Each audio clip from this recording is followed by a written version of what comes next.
Agradecemos las palabras de la doctora Cristina Casas y damos continuidad con la mesa de conferencias en esta primera parte de la jornada con la presentación de la doctora Teresita Vega de Hansen. En esta mesa se abordarán temas como bases constitucionales del proyecto de reforma del Código Civil en materia de familia, derechos y deberes patrimoniales y su impacto en el régimen del divorcio y modificaciones sustanciales en el régimen patrimonial del matrimonio. Con ustedes, la doctora Teresita Vega de Hansen. Hola, buenos días. En realidad me presento como si fuera a disertar. Yo lo único que voy a hacer es presentar a las disertantes. No sin antes agradecer la presencia de todos ustedes, agradecer a la escuela que nos da este ámbito de debate, pero fundamentalmente agradecer a nuestras visitantes, ya que sin la presencia de ellos, la generosidad, no hubiese sido posible hacer esta tercera jornada de Derecho de Familia que empezó hace 2 años con una idea de la doctora Peraca y de toda la gente comprometida con el fuero, y que realmente contamos siempre con el apoyo de estas genias del colectivo federal y que hoy nos están presentes y que siempre tienen un lugarcito en su apretada agenda para Catamarca. Entonces les quiero agradecer la presencia. Bienvenidas, chicas. Queremos aprender de ustedes y del doctor, bueno, también del doctor Faraoni, obviamente. Tenemos que tener en cuenta, que ya como dijo la doctora Casasnóblega, que tenemos que aprovechar, porque tenemos el lujo de tener entre nosotros a las 5 integrantes de esta comisión convocada y que ha redactado las normas. O sea que tenemos que poder preguntar, sacarnos todas las dudas y aprovechar realmente la presencia de ellos y los conocimientos. Está también convocada la doctora Wiesel y el doctor Faraoni, que si bien no han integrado la comisión, forman parte de este colectivo federal comprometido con el derecho de familia y nos pueden dar una visión desde otro aspecto, desde su función de jueces, porque son jueces de otras doctor Faraoni es de Coamanista en Córdoba, la doctora Wiesel de Esquel, provincia de Chubut, y bueno, y agradecer la presencia de todos ustedes, obviamente. Ahora voy a presentar a la primera disertante, que es la doctora Nora Lloveras, que todos la conocemos, es la maestra. Sí, ya sé. No necesita muchas presentaciones la doctora. Obviamente es doctora especialista en Derecho de los Negocios, es doctora en Derechos y Ciencias Sociales de la Universidad Nacional de Córdoba, profesora titular por concurso, Facultad de Derecho y Ciencias Sociales también de la Universidad de Córdoba, Derecho Privado número 5, agregada a la Cátedra de Derecho Constitucional, investigadora categorizada. Es autora de diversas obras en la materia y fundamentalmente es integrante del equipo de trabajo convocada por la Comisión Reformadora del Código Civil. Quiere que lea poquito, así que no voy a seguir porque si no me va a retar. Tiene un currículum que ustedes ya saben lo que es la doctora Lloveras, así que con eso la doctora con ustedes, por favor.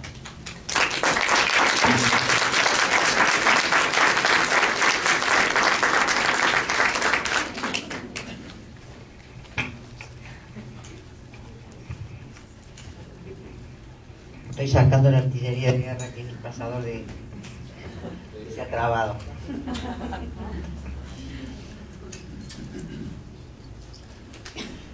Bueno, un placer estar acá otra vez en Catamarca y presentando este proyecto de reformas del Código Civil y Comercial Unificado. Nos ha correspondido en esta oportunidad el tema de las bases constitucionales del proyecto de reforma al Código Civil en materia de familia. Recordamos simplemente que este proyecto de Código Civil tiene una comisión de reformas integrada por el doctor Lorenzetti, como ya se dijo, Cayton de Nolasco y Aida Kemelmacher, que han trabajado y hemos trabajado colaborando con ellos, por supuesto, y particularmente hemos trabajado en este libro segundo de Relaciones de Familia, que cuenta con 8 títulos.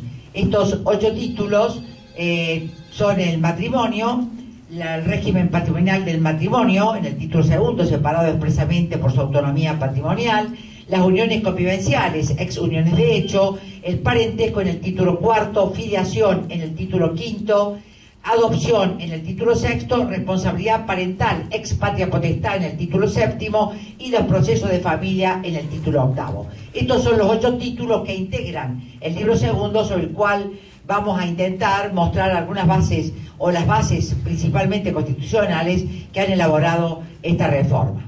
Yo quisiera, sobre todo, con toda sinceridad, tratar de que esta conversación sea útil para todos. A nosotros nos parece que si la utilidad o digamos la internalización por ustedes de las ideas, de las preguntas, de las dudas, etcétera, no es posible, no tiene mucho sentido este trabajo. Entonces, por favor, vayan escribiendo las preguntas, vamos a hacerlas al final. No hace falta que escribamos grandes preguntas. A lo mejor puedo preguntar cosas elementales. Y estoy en todo mi derecho. Recién acabamos de tener una discusión sobre una idea elemental, ¿no? O sea, nadie sabe todo, nadie tiene todo cerrado, estamos trabajando, es un proyecto, está sujeto a revisión en distintas áreas, está en el Parlamento, de hecho, está en la bicameral, de hecho, o sea, está en tratamiento y está abierto al debate. Y sobre todo, si hay alguna duda de ustedes sobre el proyecto particularmente, no se sientan inhibidos de hacer las preguntas, porque en realidad nadie se siente con la verdad absoluta en esto. Sería de una omnipotencia imposible de sostener para formular un proyecto de reformas en el siglo XXI. Entonces podemos ir escribiendo las preguntas. La idea es, por nuestra parte, presentar el proyecto de reforma, la visión constitucional de las relaciones de familia. En segundo lugar, mostrar los marcadores constitucionales que nosotros estimamos que son en las relaciones familiares, digamos, fundamentales. En tercer lugar, un muestreo, no vamos a tener tiempo para otra cosa, un muestreo de la reforma en las relaciones familiares desde la visión constitucional, porque después los colegas y las colegas van a mostrar los temas específicos y van a desplegar hoy a la mañana, hoy a la tarde, mañana a la mañana, temas específicos. O sea que nosotros no vamos a entrar en la especificidad, sino mostrar como un paneo, como un muestreo de mapa de esta propuesta de reforma de la ley reglamentaria argentina, para extraer algunas conclusiones. Estos son entonces los escalones que vamos a transitar hoy en esta charla que pretendemos sea provechoso o provechosa para todos. En primer lugar, entonces, el proyecto de reforma a esta visión constitucional de las relaciones de familia. Esto es fundamental tenerlo claro. ¿Por qué tanta reforma? Porque en nuestro Código Civil vigente, en el Código actual, no están contempladas las situaciones que hoy tenemos en diversas áreas en el siglo XXI. Es decir, no están comprendidas. Es cierto que la jurisprudencia ha hecho lo suyo, la doctrina ha hecho lo suyo y ha ido elaborando respuestas a situaciones que no están presentes, reguladas y contempladas en la ley. Pero que la jurisprudencia y la doctrina haya respondido, haya elaborado, etcétera, ha servido para que este proyecto de reforma aproveche esas elaboraciones de la doctrina, esas elaboraciones de situaciones no contempladas en la ley, para fundar algunas decisiones en las normas proyectadas. Y por otro lado, este Código Civil vigente que tenemos hoy, junto con las leyes reglamentarias, incluso posteriores a la reforma del 94, no recepta en su totalidad una obligación del Estado argentino, que es regular el derecho reglamentario conforme a esas reformas provenientes del bloque constitucional federal. Entonces, esta visión constitucional de las reformas en la materia de relaciones de familia, fíjense las voces que usamos, relaciones de familia, importa reconocer, por un lado, una enorme, grande, amplia constitucionalización del derecho privado argentino, de todo el derecho privado argentino. Ojo, atención con esto, porque se incorporan todos los tratados de derechos humanos, bajan todos como un manantial que se desprende de sus surcos nutrientes hacia el derecho reglamentario, y el proyecto obviamente aparece imbuido de todos esos valores, creencias, ideas, garantías, etcétera, que bajan del bloque constitucional. Yo creo que esto hay que tenerlo muy presente, porque el abogado, la abogada, el juez, la jueza, el tribunal, etcétera, no van a poder desprenderse de esta constitucionalización del derecho privado general argentino. Hay que tener una mirada fina, delicada, pero sustancial, de esta constitucionalización del derecho privado argentino. Entonces, ¿qué pasa en este proyecto? ¿Cuál es la visión de las relaciones familiares? ¿Cuál es esa visión? La democratización de la familia. ¿Pero esto es una abstracción? No, no es abstracto, es tangible. Yo transito del derecho de la familia en singular al derecho de las familias en plural. Transito concretamente, y lo vamos a demostrar. Hoy, una parte yo, porque no puedo entrar en lo fino, como les dije antes, y esta tarde y mañana se va a mostrar claramente cómo este tránsito del singular al plural importa la democratización de las relaciones familiares. Esto es nuevísimo, no, ya estaba en el 14 bis, está hoy en el 14 bis de la Constitución Nacional. No tenemos que pensar que todo lo que se ha hecho es a nuevo, no señores. Ha venido todo este caudal de construcciones y de normas y de jerarquías constitucionales a fundar esta mirada de las relaciones familiares en la democratización de ellas. Por otro lado, vamos a mostrar en esta visión constitucional de las relaciones de familia que es un código de la igualdad. Es fundamental esta idea. Los textos vigentes hoy, en el 2012, regulan esa igualdad, pero la igualdad que está regulada es abstracta. Entonces hay una conversión de la igualdad abstracta en el proyecto hacia la igualdad real. Y esto es tangible también, hay normas concretas que vamos a tratar de mostrar, que desarrollan y plasman una verdadera ética de los vulnerables. Entonces hay un tránsito de este código de la igualdad desde la igualdad abstracta hacia la igualdad tangible, concretada y mirando los sectores vulnerables de un modo privilegiado. Es un código proyectado basado en un paradigma que no discrimina, que no diferencia, que no distingue irrazonablemente. Entonces, ¿quiénes aparecen en los textos proyectados? Constitucionalmente aparece la mujer, rápidamente aparece la mujer en un rol fundamentalmente no discriminado. Aparece el niño, la niña y el adolescente en un rol que va a ser tratado, y creo que mañana, este tema específicamente. Aparecen las personas con discapacidad. Con discapacidad aparecen de un modo importantísimo, no solamente en el libro de las relaciones familiares, sino en el libro primero, a través de la expresión de un sistema de capacidad diferente, o sea, de una mirada de la teoría general de la capacidad de la persona humana, absolutamente diferente a la que nosotros estamos habituados. No hay incapaces más de hecho, por ejemplo, por nombrar, solo por nombrar, ¿verdad? Porque en la práctica, en la realidad de la historia de la persona humana, ¿verdad? No podemos hablar, ¿quién se animaría?, de capaces e incapaces. Yo por ahora no me siento realmente definida en ninguno de los dos polos, y con temor de que en cualquier momento pueda pasar de un polo a otro.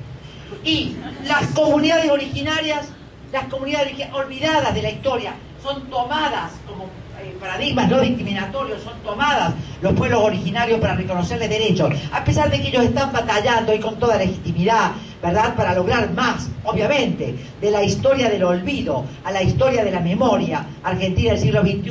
Hay un cambio radical en los pueblos originarios y muchos otros temas que están en este paradigma, en esta visión constitucional de las relaciones familiares, que omnicomprende un sinnúmero de sectores en los textos proyectados que nosotros vamos a tratar de demostrar sintéticamente. En segundo lugar, de esta visión constitucional, hemos usado esta voz marcadores constitucionales, porque nos parece que es importante tener una voz símbolo, didáctica, expresiva. Hay en este derecho de las relaciones de familia, hay marcadores, porque este derecho yo no lo puedo estudiar sino lo estudio desde la Constitución Nacional con una visión constitucional. No puedo hacerlo, no voy a poder hacerlo si yo no tengo esa visión constitucional. Y estos marcadores hacen que los valores fundantes sean insoslayables al momento de diagnosticar, de decidir, de escribir, de expresarme en un alegato, en un escrito, en una sentencia, en un diagnóstico. ¿Cuáles son esos marcadores? Fundamentalmente, la verdad, la autonomía personal, la igualdad, la solidaridad, las tutelas especiales a los sujetos vulnerables, ya mencionados, y las políticas públicas que rodean el debido accionar del Estado, presenten algunas normas, fíjense, aunque más no sea a título de docencia legislativa. Estos marcadores constitucionales, que son verdaderos marcadores de las relaciones familiares, muestran el principio de igualdad, lo vamos a poder desarrollar todos, muestran el principio de igualdad como eje rector de las normas y de su interpretación. Esto es fundamental. Entonces, se veda por el principio de igualdad toda discriminación en razón de la orientación sexual de las personas, entre otros, por ejemplo, siguiendo y continuando y sosteniendo la ley 26618 argentina del año 2010, y se prohíbe toda discriminación en razón del género, conforme a la CEDAW, Comisión de Eliminación de toda forma de discriminación de la mujer, y al 7522 de nuestra Constitución Nacional. El principio de igualdad, entonces, un marcador de oro de las relaciones de familia, del que nunca me puedo desprender, porque ante la duda, mañana, en el 2020, en el 2025, recordaré siempre, está el principio de igualdad en esta situación, está lesionado, tengo que buscar una sola solución que se acomode, que se armonice a este marcador constitucional de las relaciones jurídicas familiares.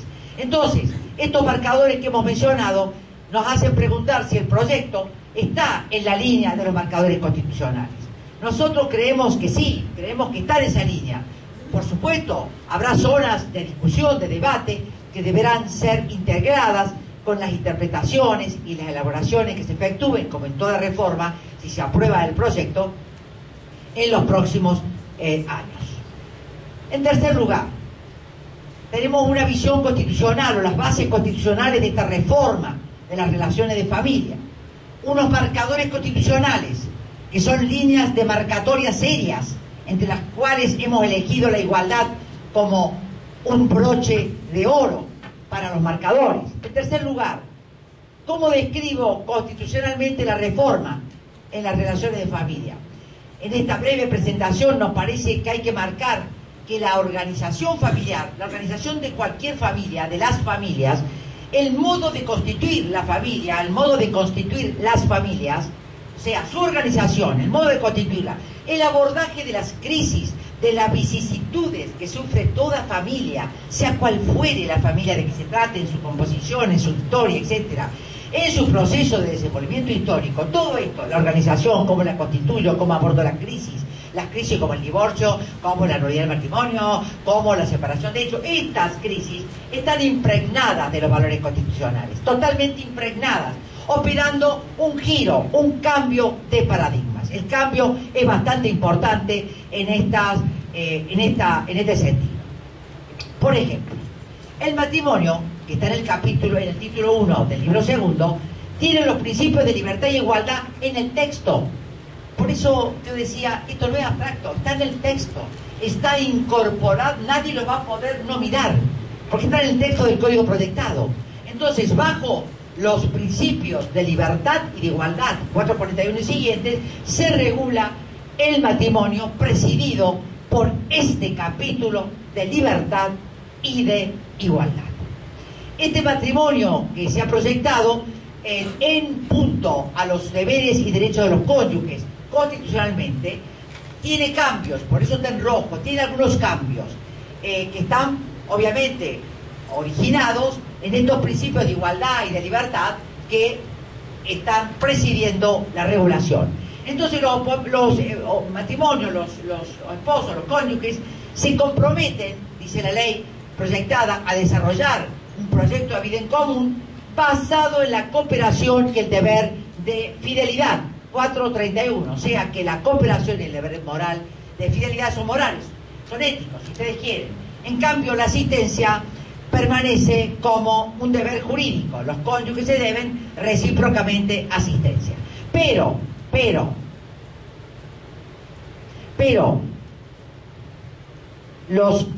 esto de sostener que el matrimonio es un proyecto de vida común basado en el deber moral de fidelidad y en el de cooperación, reconoce el altísimo valor axiológico de estos deberes de fidelidad y de cooperación. Estos deberes pueden ser de un altísimo valor axiológico, pero al receptarse un régimen de divorcio incausado, que no atribuirá culpa ni inocencia, responsabilidad o no responsabilidad, que no hablará de ese tema, el incumplimiento del deber ético de fidelidad o del deber de cooperación no va a generar consecuencias jurídicas. Es decir, que el alto valor axiológico de los deberes de cohabitación y de cooperación y de fidelidad permanecen, pero su incumplimiento no va a producir ningún efecto jurídico. Por otro lado, el deber alimentario permanece mientras, como principio general, en tanto estén casadas las personas. Durante la convivencia hay deber alimentario entre cónyuges, y en la separación de hecho, esto es una innovación, no estaba presente en la letra de la ley, y es una vicisitud del matrimonio que se ha incorporado de un modo bastante alentador, porque eran situaciones que no tenían ninguna regla que las comprendiera. Entonces, en la separación de hecho, por un plazo limitado, también se van a deber alimentos los cónyuges en determinadas circunstancias. Esto realmente nos parece importante porque son momentos, la separación de hecho, en que justamente quien se queda particularmente con los hijos está más requerido de auxilio y de cooperación que en cualquier otra circunstancia, ¿verdad? Hasta por lo menos organizar las relaciones familiares o el funcionamiento de la familia que está sufriendo esta crisis de la separación de hecho. Con posterioridad al divorcio, como regla general, no nacen los alimentos posdivorciales, no se generan, no hay alimentos posdivorciales como regla general, pero puede haberlos en dos situaciones. Puede haber en el divorcio alimentos si hay dos supuestos en que el Código lo permite, o por convención de las partes. Miren la autonomía personal como juega acá, constitucionalmente. O sea que el principio general es que no hay alimento en el divorcio. Pero puede haberlos por convención de las partes, porque resuelven solidariamente que el que necesita alimento lo va a recibir, o por la circunstancia que sea, y también por dos supuestos que prevé el Código proyectado. Esos dos supuestos hacen alusión a la situación del cónyuge que no se puede autosatisfacer, que no puede autogestionarse en la vida, y hace presente al cónyuge enfermo o que está en una situación de disfunción o de enfermedad, si ustedes quieren, emparentándose la situación con el actual 203 del Código Civil argentino. Entonces, frente al matrimonio y a los alimentos, recordamos que se conserva ese deber alimentario mientras se encuentren casados. O sea, cuando convivan, que son los actuales alimentos comunes, los congros, o en la separación de hecho en determinadas circunstancias y por determinados plazos. Retomando que los posdivorciales, por principio general, no se reputan admisibles los alimentos, pero que hay dos excepciones importantes que hacen a la autonomía personal, que pueden pactarse, y a los dos supuestos que el Código proyectado permite de autogestión imposible por uno de los cónyuges o deficiente, y la enfermedad de uno de los cónyuges. En el matrimonio, el régimen patrimonial aparece constitucionalmente presidido por la autonomía personal. Es decir, que se abre la opción del régimen patrimonial frente al actual sistema único de régimen ordinario, legal, impuesto. Aparece la posibilidad de optar entre el régimen de comunidad y el régimen de separación de bienes. Aclaramos que el régimen de separación de bienes está presente hoy en el derecho argentino solo como régimen extraordinario, 1291, 94 y siguiente, pero ahora se integra al elenco, al menú estable de regímenes permanentes del matrimonio. Por tanto, puedo vivir bajo un régimen de comunidad o puedo vivir bajo un régimen de separación de bienes. Para ello, para esta opción, se regulan para los contrayentes, y obviamente también los que estén casados podrán optar, se regulan las convenciones matrimoniales. Estas convenciones matrimoniales importan que yo formule la opción por un régimen. Si no la formulo, obviamente, si no formulo opción, obviamente se ha pensado que el régimen subsidiario será el régimen de comunidad de ganancias diferido a la disolución. Siempre aparece, sea cual sea el régimen en el cual, matrimonial, en el cual yo me halle inmerso estando casado, aparece un régimen primario aplicable al régimen de comunidad o al régimen de separación de bienes que protege los derechos fundamentales de la familia, desde esta perspectiva de los derechos humanos fundamentales, el derecho a la vivienda, quién responde por las cargas, etcétera, la responsabilidad ante los acreedores por las deudas que se reputan de la familia o familiares o comunes o cargas, etcétera. O sea, aparecen una serie de derechos que no importa bajo qué régimen yo me encuentre, en la que la familia es, digamos, tomada desde la perspectiva constitucional para que aún estando en un régimen de separación de bienes pueda estar protegida en sus derechos fundamentales. Aparece también la familia ensamblada, reconocida desde esta perspectiva de la democratización de la familia como forma familiar, esta familia recomposeo o familia ensamblada como estructura originada en la proveniencia de dos personas que pueden tener ambas o no hijos provenientes de otras uniones, incluidos los hijos comunes. Esta familia también tiene sus normas específicas que la comprenden y que realmente importa una innovación en el derecho reglamentario argentino. En el divorcio aparece de un modo fuerte la autonomía personal, el ejercicio real de la autonomía personal, ya que este avance se instala frente a un divorcio que será la única vía para resolver la crisis terminal o la crisis más profunda que puede sufrir una unión conyugal. O sea que la ruptura, la situación de ruptura del matrimonio, como el vaciamiento que llamamos de la unión matrimonial, va a ser abordado como una decisión en el marco del proyecto de vida autorreferencial, sin plazos, no hay plazos para esto, incausados y por la decisión de uno o de los dos cónyuges. Puede peticionar el divorcio uno o ambos cónyuges, no hay plazos, es incausado, es judicial y únicamente aparece el divorcio vincular como respuesta del sistema jurídico al abordaje de la crisis matrimonial. En el título tercero se regulan las uniones convivenciales. Antes que hemos estudiado como uniones de hecho, unión marital de hecho, aparente matrimonio, etc. Concubinatos. Hace mucho tiempo la voz también unánime era concubinato, que fue perdiendo por su connotación negativa fuerza tanto en la jurisprudencia como en la doctrina. Estas uniones convivenciales importa aceptar diferentes formas de organización familiar, como dijimos al comienzo, o sea que constitucionalmente se instala la noción de pluralismo que proviene de los tratados y la doctrina internacional de los derechos humanos. Por ejemplo, entonces se regulan estas uniones convivenciales sin distinción de sexo. O sea, están equiparadas en este plano, no al matrimonio equiparada, sino equiparada en la no distinción de sexos o en la habilidad de uniones homosexuales y heterosexuales convivenciales, igual que el matrimonio. Estas uniones, desde la perspectiva de los derechos humanos, uniones convivenciales, encuentran involucrados importantes derechos. El derecho a la vida familiar, la dignidad de la persona, la igualdad, la libertad, la intimidad, la solidaridad familiar.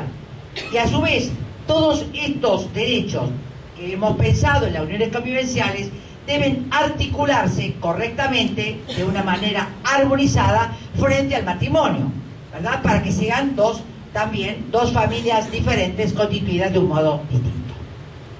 En la tensión, en estas uniones convivenciales, en esta tensión, en esta cuerda entre la autonomía de la voluntad y el orden público, se les reconoce efectos a las uniones convivenciales de más de 2 años, pero se reconocen estos efectos de manera limitada. No se identifica una amplitud de efectos, una catarata de efectos, como en otras legislaciones que sí lo hacen. Acá hemos proyectado una unión convivencial de efectos limitados. Por supuesto que se mantienen las diferencias entre las dos formas de organización familiar que acabamos de mencionar, matrimonial y convivencial, por distintos bloques que va a exponer la doctora Creó Mariel Molina Escuela. En cuanto al parentesco, tratamos de que desaparezcan los fantasmas, porque hoy hay fantasmas en el parentesco, hay fantasmas.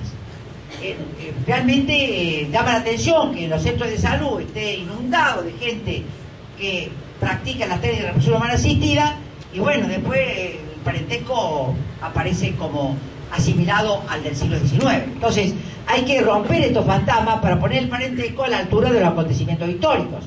El principio de no discriminación está habilitado de modo frecuente, y el término parentesco a secas, o sea, cuando yo diga parientes a secas, sin calificación, va a corresponder a los vínculos que se derivan de los tres tipos de filiación que se regulan. Es decir, va a haber parientes por naturaleza, va a haber parientes por técnica de reproducción humana asistida, que se ha abreviado TRA, TRHA, va a haber parientes por adopción, y a su vez se mantiene el parentesco por afinidad, que se regula de modo separado. Pero cuando quiera referir al parentesco por afinidad, me va a ser conveniente calificar el parentesco como parentesco por afinidad. El parentesco a seca entonces corresponde a los vínculos que corresponden a las tres clases de filiaciones. Hay 4 clases de parentesco y 3 clases de filiación. En cuanto a la filiación, en esta descripción de las bases constitucionales, se necesita reiterar que todos los principios constitucionales provenientes a su vez de los derechos del derecho internacional de los derechos humanos están incorporados de modo directo, están en la ley. O sea, no va a haber ninguna posibilidad de ignorarlos porque están incorporados en la ley. Están además presentes todos los principios provenientes del bloque federal. Por ejemplo, ¿cuán de presentes están? Fíjense el 558, que este principio de igualdad de todos los hijos matrimoniales como extramatrimoniales, para los que no puedan leer al final, dice que es pariente del 240 actual esta norma. Esta norma se emparenta con la igualdad de los hijos obtenida en el año 1985 en la Argentina a través de la ley 2364, se emparenta con la actual, solo que se incorporan las nuevas formas filiatorias y obviamente su derivación del parentesco. La filiación puede tener lugar por naturaleza mediante técnicas de reproducción humana asistida o por adopción. La filiación por adopción plena, por naturaleza, por técnicas de reproducción humana asistida, sea matrimonial, sea extramatrimonial, surte los mismos efectos conforme a las disposiciones de este código. 240 del actual, solo incorporada la nueva forma de reproducción humana asistida. Ninguna persona puede tener más de 2 vínculos filiales. Esta filiación nos trae una mayor facilidad y celeridad en la determinación legal de la filiación, que es fundamental constitucionalmente que esto ocurra, o sea, que haya constitucionalmente la posibilidad de que sea accesible el sistema de determinación de la filiación. Y, por ejemplo, en la determinación de la filiación en las técnicas de reproducción humana asistida se regula el consentimiento informado, libre y previo de quienes protagonizan la técnica. También el hijo de la mujer por técnicas de reproducción humana asistida se establece que son hijos del hombre de la mujer que prestó su consentimiento. Como ven, hay una gran facilidad, accesibilidad y celeridad en la determinación de la filiación. Y el sistema de acciones filiatorias se flexibilizan las normas. No nos vamos a detener en esto porque en la descripción constitucional el acceso a la prueba genética es muy importante. Y en esta 579 y 580 que queda acá en el PowerPoint que se ha cargado en un documento, está presente todo el despliegue del acceso a las técnicas, a la prueba genética, incluida la exhumación del cadáver en circunstancias en que el juez la puede decretar y que hoy no tiene normas claras para, aunque lo hagan, los jueces no tienen normas claras que lo auxilien, ¿verdad?, ante las peticiones de los ciudadanos y de las ciudadanas. Existe la regla según la cual corresponde reparar el daño injusto, que esto ha sido tomado de la jurisprudencia argentina para la identidad del hijo, o sea, el daño que se causa al hijo por falta de reconocimiento, ampliamente consolidada en la jurisprudencia argentina, y particularmente el derecho de daños, y se recoge, por supuesto, se recogen los requisitos que deben estar presentes en esta configuración del daño por falta de reconocimiento, presente en el libro tercero, donde está regulada la teoría general de la responsabilidad bajo los derechos personales.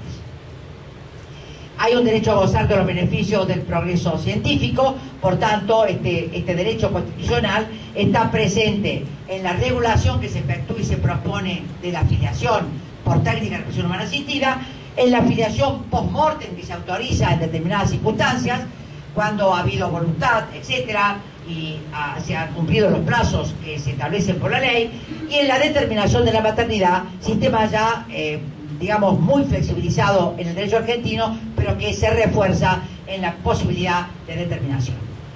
El derecho a fundar una familia, a no ser discriminado en el acceso a fundar una familia, exigía no podía dejar de estar ausente estas reglas generales relativas a la afiliación por técnicas de reproducción humana asistida, porque si se autoriza el matrimonio, si está autorizado como está, el matrimonio de personas del mismo sexo, o se autoriza, se piensa que las parejas heterosexuales tienen derecho a tener hijos, yo tengo que regular obligatoriamente la afiliación por técnica de reproducción humana asistida. No es solamente un deseo rosa, sino que hace tangible a las personas, tanto homosexuales como heterosexuales, a fundar una familia y a no ser discriminados en el acceso a este derecho. Y se establece también la gestación por sustitución para supuestos específicos, siempre por orden judicial. En la adopción, constitucionalmente, también hay cambios, y lo notable acá en la adopción es que los principios sobre los cuales debe estar asentado el régimen jurídico de la adopción están en la ley. Tampoco nadie va a poder desconocer estos principios. Por ejemplo, están todos: el interés superior del niño, el respeto por el derecho a la identidad de la persona, el agotamiento de la permanencia del niño en la familia de pertenencia o de origen o anterior, la preservación de los vínculos fraternos o la cláusula de inseparabilidad de los hermanos y, por supuesto, la separación de los hermanos cuando las razones lo justifiquen debidamente, el derecho a conocer los orígenes, que hoy lo tenemos presente, pero con un desarrollo amplio en la adopción, el derecho del niño, de la niña y el adolescente para que su opinión sea valorada. Y es importante que esta opinión va a ser valorada cuando en la edad y grado de madurez tengan una expresión importante y concreta, y a su vez, cuando se trate de la adopción de niños de 10 años, deberán consentir la adopción los niños de 10 años o más. Esto es importante, ¿no? Estos principios no son abstractos, están en el 595 del derecho proyectado. Se cumple con esto en la manda del 21 de la Convención de los Derechos del Niño, en que hay que posibilitar, dice el 21 de la Convención, que tenemos suscrita como país, y siempre que la Argentina suscribe un tratado internacional, un acuerdo, un protocolo, tiene que cumplirlo, si no luego nos demandan y nos cuesta mucho, históricamente y pecuniariamente, Entonces, las personas interesadas tienen que hayan dado con conocimiento de causa su consentimiento a la adopción, lo tienen que hacer sobre la base del asesoramiento que pueda ser necesario, para que la adopción sea un camino tranquilo, tranquilizador. No tiene por qué ser la adopción un camino que no tenga la claridad que tiene cualquier filiación. Podemos hacer que esta adopción se encamine hacia formas claras de determinación filiatoria. Y el consentimiento expresado asegura a los padres biológicos del niño o niña adolescente que entre en el marco filiatorio adoptivo, que la manifestación de la adopción de estos padres biológicos, de su voluntad, se dé en un contexto en que no puedan ser aprovechados, ¿verdad?, percudidos de algún modo social, cultural, etc. Este proyecto de adopción armoniza también con la ley 26061 de protección de los niños, niñas y adolescentes, y procura que todas las partes intervengan, que todos intervengan, que gocen de todas las garantías constitucionales que debemos gozar todos los ciudadanos y ciudadanas, tanto en los procedimientos administrativos como en los procedimientos judiciales o jurisdiccionales conducentes a la adopción de un niño. Esto ha sido tomado directamente de la opinión consultiva número 17 de la de la Comisión Interamericana de Derechos Humanos. La responsabilidad parental. Hay cambios muy importantes y que beneficiarán sin duda a la sociedad argentina. En la reforma, la responsabilidad parental tiene todos los ejes constitucionales presentes. Fíjense que una vez más las bases constitucionales están presentes. Incorporar los tratados de derechos humanos y que impactan de un modo decidido en la relación de padres e hijos. Esto hace que esta responsabilidad parental muestre la igualdad de derechos entre el hombre y la mujer. Muestra totalmente esta igualdad. Están consagrados estos derechos en la crianza y educación de los hijos en la CEDAW 16, con el objeto de satisfacer este derecho de todo niño a mantener los vínculos con ambos progenitores, especialmente en la ruptura. Especialmente en la ruptura, siempre, pero especialmente en la ruptura donde vemos los mayores inconvenientes y las mayores perturbaciones en esta comunicación de los hijos y los padres. 18 y 9 de la Convención de los Derechos del Niño. Esta responsabilidad parental, como trae la autonomía progresiva de los niños, niñas y adolescentes, ¿qué acontece con esta responsabilidad? Transita de una noción de poder, de potestad-poder, a una noción de responsabilidad. Por eso no es casual que la potestas, la patria potestad o de hoy, se nomine responsabilidad parental, porque se traslada la noción de poder hacia una noción diferente que es de responsabilidad. O sea que en esto tiene mucho que ver la autonomía progresiva de los niños y adolescentes, que toman un protagonismo fundamental en la evolución de sus vidas. Esta responsabilidad parental recepta la exigencia de recabar la opinión de los niños, niñas y adolescentes, y no solamente de que lo escuchemos, sino que esta escucha de los niños y adolescentes se completa con normas que imponen que esta manifestación del niño o adolescente sea tenida en cuenta. No es que lo escucho y tengo en cuenta por regla escrita del derecho reglamentario argentino esta opinión. En consonancia con este principio de autonomía progresiva de los niños y adolescentes, se recepta una relación inversamente proporcional. ¿Por qué inversamente proporcional? Porque a mayor desarrollo madurativo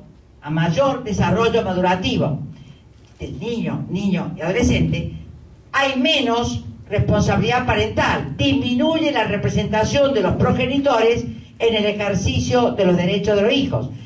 O sea que cuando tengo más, ¿verdad?, maduración del niño y adolescente, tengo menos responsabilidad parental, por decirlo de un modo claro, en esta relación proporcional inversa que hace también al desarrollo madurativo de los hijos, porque los prepara de modo pleno para ser titulares activos de los derechos que las convenciones internacionales les reconocen.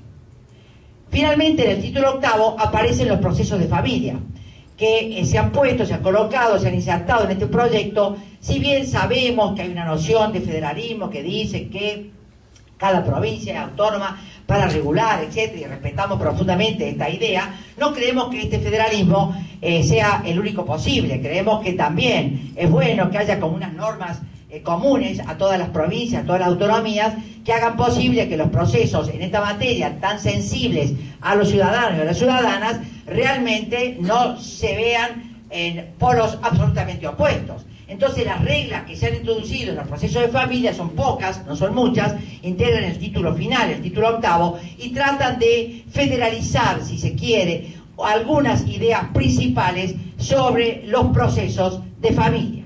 Así, se regulan en los procesos de familia todas las cuestiones relativas a las acciones de estado de familia. Todas las normas están proyectadas en 4 capítulos, no más, 4, y se observan redactadas a la luz, por supuesto, del derecho procesal constitucional de familia muy presente. Entre ellas, por ejemplo, el principio de tutela efectiva, que comprende el acceso a la justicia. Esta tutela comprende 3 grandes, más allá de otras, 3 grandes ideas: acceder a la justicia, la economía y la celeridad procesal. Por otro lado, este título octavo, que trae los procesos de familia, recoge el valor que se otorga al principio de la tutela judicial efectiva. Es muy importante en las 100 reglas de Brasilia, que van a ser un instrumento al cual vamos a poder acudir para nutrirnos de elementos cuando no tengamos los suficientes para diagnosticar, para resolver, para contestar, para escribir, para hacer un alegato, etc. Entonces, esta regla de Brasilia sobre el acceso a la justicia en condiciones de vulnerabilidad nos trae los principios que están presentes en el título octavo de inmediación, de buena fe, de lealtad procesal, de oficiosidad, de oralidad. Nuestras conclusiones.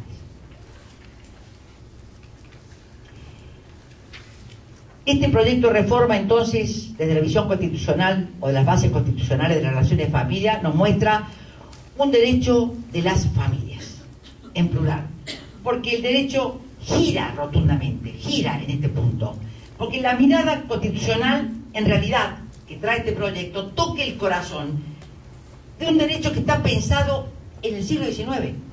Entonces le toca el corazón, porque este derecho del siglo XIX estaba pensado para una sola forma familiar. Entonces le toca el corazón, no con la intención de destruir esa forma familiar, sino de sumarle las nuevas formas familiares. Entonces, toca el corazón de un derecho pensado en el siglo XIX que fue retocadito, porque nunca se retocó en serio, fue retocadito en este punto en el siglo XX, y que exige adecuarse a las mandas constitucionales que tenemos. El país ha suscrito mandatos y convenciones y pactos que tenemos que cumplir. Entonces, hay un impacto importante y un giro rotundo porque hemos tocado en este punto un derecho de hace 2 siglos. Tampoco es nuevo. Entonces, en segundo lugar, este giro que se hace sobre el derecho del siglo XIX al derecho del siglo XXI tiene marcadores constitucionales que nos van alineando en las relaciones familiares y que no podemos desconocer al regular esas relaciones familiares. ¿Cuáles son? La verdad, la autonomía personal, como lo han visto ustedes en varios puntos, la igualdad, la solidaridad familiar, la tutela especial a los sujetos vulnerables, las políticas públicas. Estos marcadores constitucionales no van a poder ser desconocidos tampoco por los operadores del sistema proyectado.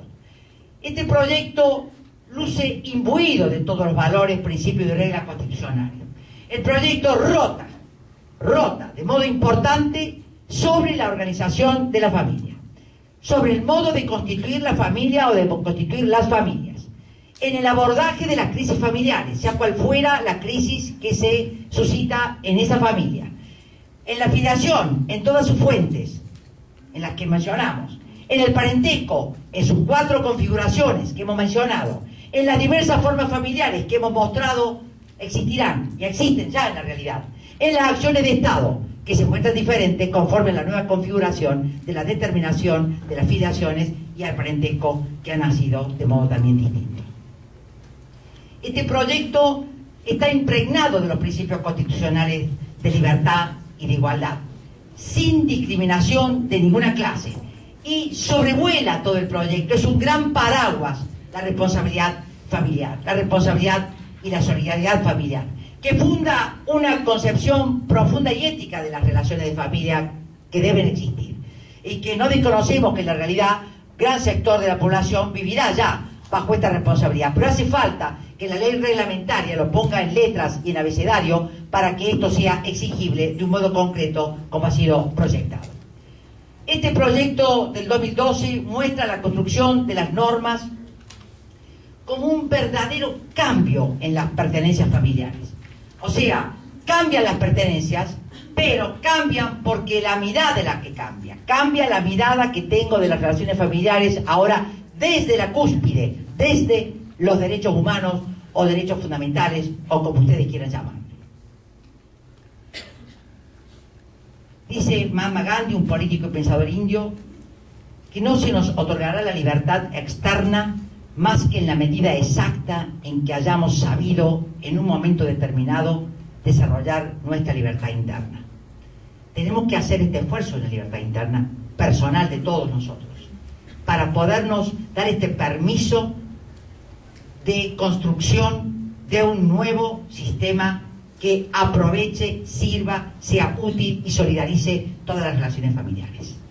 Nos parece que esta visión la tendríamos que tener internalizada. Todas estas son familias, todas son familias. Esto tenemos que tener en estas bases constitucionales que atraviesan de norte a sur, de este a oeste el proyecto 2012. Todas estas son familias, ninguna no es. Hay espacio para todas ellas y todas tienen que ser nuestra preocupación, desde pequeños y hasta la adultez. Entonces, me pareció oportuno a mí pensar en estas bases constitucionales del proyecto en un refrán popular que a mí me gusta mucho: el que adelante no mira, atrás se queda. Tenemos que mirar adelante, con esfuerzo, entre todos. Es decir, yo los invito a que miremos adelante y que sigamos trabajando, pensando, creando, promoviendo espacios como este, construyendo entre todos. Nadie sabe más ni menos, todos somos capaces de pensar en las relaciones jurídicas familiares. Entonces, como los poetas argentinos, como Fader, ¿verdad?, cerca de ustedes, camino de ustedes, acá en Ischilín, pensar que el mundo es posible, aunque tenga pocos recursos, pero si tengo muchos sueños, es realizable. Muchas gracias.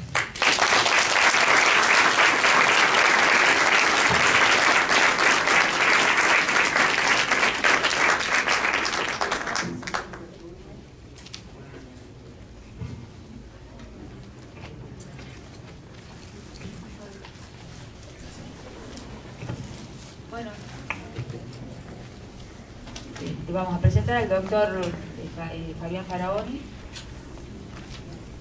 El doctor es vocal de Cámara de Familia de segunda nominación de la ciudad de Córdoba, doctor por la Facultad de Derecho y Ciencias Sociales de la Universidad Nacional de Córdoba, profesor asistente interino Cátedra B del Derecho Privado Sexto, Familia y Sucesiones de la Facultad de Derecho y Ciencias Sociales de la Universidad Nacional de Córdoba, docente a cargo del dictado del curso opcional Derecho Procesal de Familia, disertante en numerosos cursos de grados y posgrados sobre temas específicos del derecho de familia y sucesiones, autor de diversos trabajos de investigación jurídica, autor de numerosas publicaciones sobre la materia.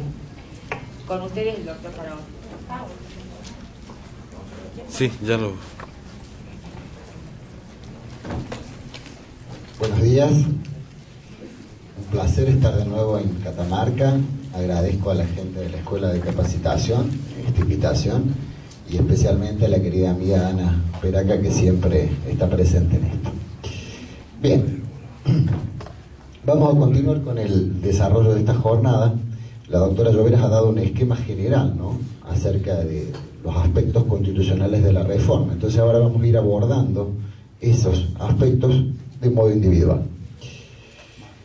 El primer tema es el de los derechos y deberes matrimoniales y su impacto en el divorcio. ¿Qué vamos a transitar en esta exposición?